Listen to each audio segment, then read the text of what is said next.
I do want to move on to another issue now, just briefly, and that is the ongoing protests in Hong Kong.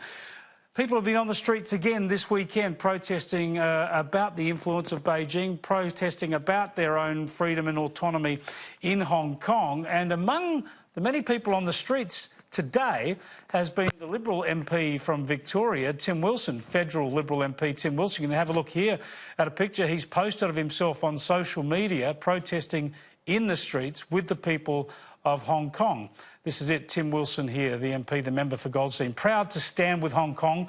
Strange fact, saying the last time he protested in Hong Kong back in 2003, he was wearing a pink polo then as well. Tim Wilson joins me on the line live from Hong Kong now. Thanks for joining us, Tim. Tell us, did you go to Hong Kong specifically to join this protest? And if so, why did it move you so?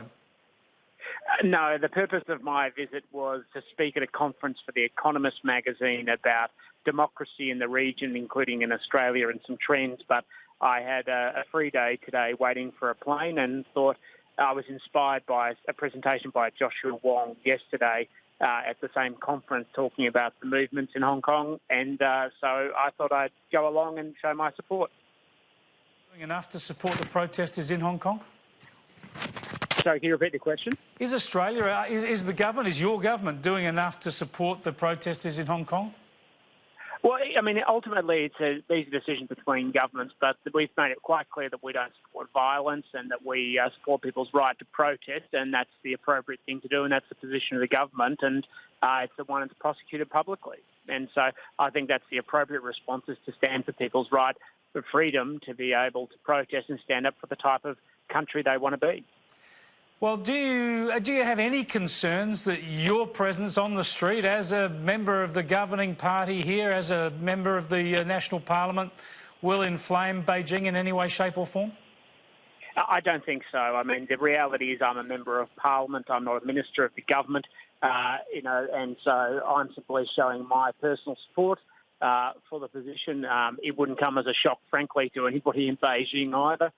My position has been pretty consistent on these sorts of issues.